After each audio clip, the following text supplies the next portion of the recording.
안녕하세요. 해꿈 채널의 저는 남 대표. 저는 김 대표입니다.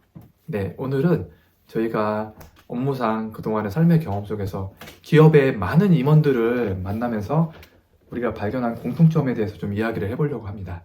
그 회사의 대표가 되고 싶거나 임원이 되고 싶은 분들에게 이건 진짜 꼭 알려주면 도움이 되겠다 해서 갑자기 지금 카메라를 켜서 촬영을 하게 됐습니다. 네, 결론부터 말씀드리면요. 최근 만나게 되는 임원들의 특징이랄까? 혹시 성향 같은 게 있다면 뭐 파악한 게 있으세요? 저는 있거든요. 아, 어떤 게 있으세요? 일단 기본적으로 좀 뭐랄까? 순하다? 이런 맞아요. 느낌을 받게 돼요. 네, 맞아요. 네. 그 순하다는 표현에서 제가 제 표현으로 좀 바꾸면 굉장히 수용적이다라는 느낌이 들어요.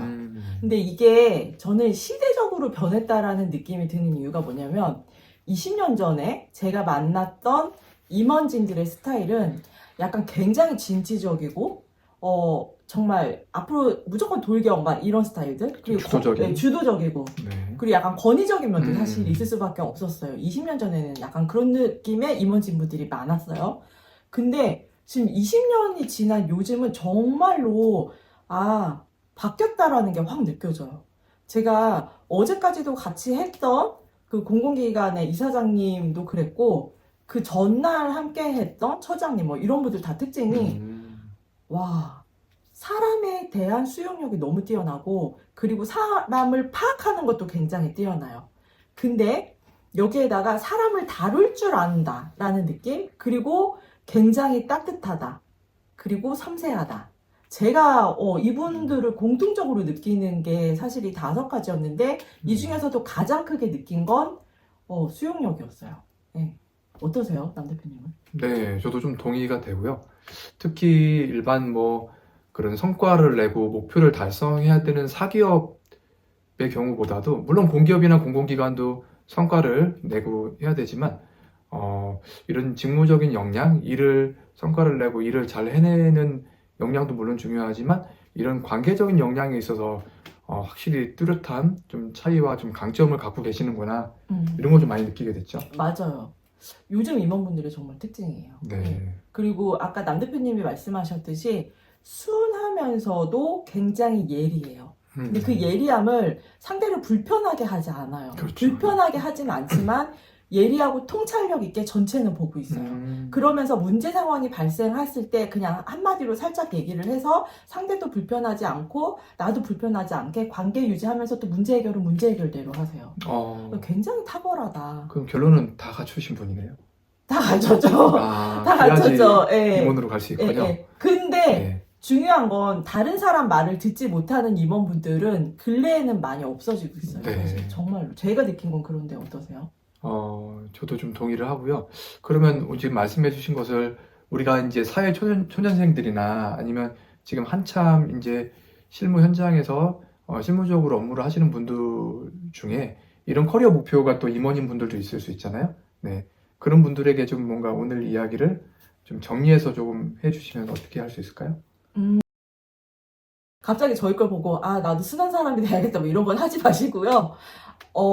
저희가 말한 사람을 다룰 줄 안다는 상대를 볼 줄 알아야 되는 게 사실 좀 중요한 것 같거든요. 상대를 볼 줄 알아야지 이 사람한테 맞춰서 수용적인 걸 해줄 수가 있어요. 그리고 내가 상사 입장에서 내가 같이 함께하는 그 부하 직원이 한 4-5명이 돼요. 근데 이 4-5명의 특성이 다 다를 거란 말이에요. 그래서 이분들 특성 파악을 할 줄 아는 게 사실 중요하죠. 근데 이렇게 하려면 또 쉽게 들어갈 수 있는 게 이 사람들의 성격 유형을 파악하는 게 가장 쉽게는 해요. 근데 저도 심리 상담사이긴 하지만 저는 성격 유형 뭐 분류하고 요즘 그 MBTI가 굉장히 유행이잖아요. 근데 그냥 이거 여담으로 말씀드리면 뭐 심리 상담사들은 MBTI를 크게 인정하진 않아요. 신뢰도와 타당도가 아직 나오지 않은 검사지다 보니까. 그렇다고 해서 무조건 무시하는 건 아니고요. 어쨌든 근데 좀 근거가 되는 성격 유형 그 검사지를 활용해서 이분들을 파악하고 각 유형에 맞게 대처해주는 게 중요할 수는 있는데 이건 사실 가장 기본적인 거고요. 성격 유형을 떠나서도 각자 개개인에 맞춰서 이 사람을 파악하고 이 사람과 소통할 수 있는 능력? 이게 굉장히 중요할 것 같아요. 여기서 사실 각자 다르게 소통하는데 개개인은 나를 수용할 수 있는 분이야. 우리 상사는. 뭐 이렇게 느낄 때, 저는 또 각자 느끼는 게 다르지만 전체적으로 봤을 때 수용력이 있는 사람도 보일 것 같아요. 네, 그러면 지금 말씀하신 부분들을 내가 지금 그러한 역량, 능력이 없더라도 좀 이렇게 키울 수 있는 방법? 좀 팁 같은 게 있을까요? 당연하죠. 이 영상을 보고 있는 분이 내가 어느 직급까지 가고 싶은지 일단 본인이 설정을 하셔야 돼요.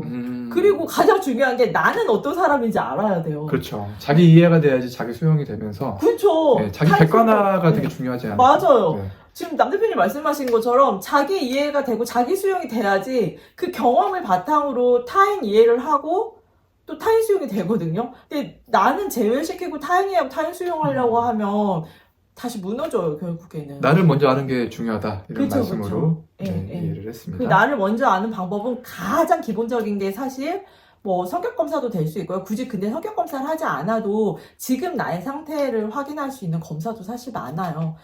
그런 검사들을 통해서 나를 확인할 수도 있고요. 근데 나 검사도 싫고 다 싫다 그러면 그냥 본인이 나는 어떤 사람인지 한 10가지 이상을 좀 적어보세요. 그 10가지 이상이라도 나오면 정말 자기 파악이 되는 분이고요. 저희가 프로그램 진행해보면 나는 어떤 사람인지 적는 것조차도 사실 힘든 분이 굉장히 많아요. 3-4가지 적는 것도 사실 되게 힘들어하는 분들 많거든요. 그래서 나는 누구인지를 찾아가는 과정을 먼저 시작해보시면 좋을 것 같아요. 네. 네, 어떠셨나요? 오늘 영상? 네. 각자 한번 자기를 한번 이렇게 점검해보고 사실 가장 좋은 기회 중에 하나가 자기를 객관화하는 기회 중에 하나가 면접을 준비하는 거라고 얘기하거든요. 네, 그러면 나의 강점이나 약점, 뭐 남들로부터 들었던 남들이 봐주는 나의 모습들 이런 것도 좀 정리하다 보면 자기 객관화를 하는데 좀 도움이 되고 그러면서 이제 내가 이런 면이 있구나 좀 이렇게 이해를 하는데 도움이 되는 기회라고 흔히들 얘기합니다. 그래서 한번 살면서 그런 내가 면접을 혹시 앞두고 계신 분들이라면 이번 기회에 그런 것들 나에 대한 이해를 한번 높이는 기회로 삼으셔도 좋을 것 같고요. 그게 아니라고 하더라도 나한테 어떤 면이 있는지 한번 시간 되실 때 한번 스스로 한번 체크해 보시는 것도 어떨까 싶습니다. 네. 네.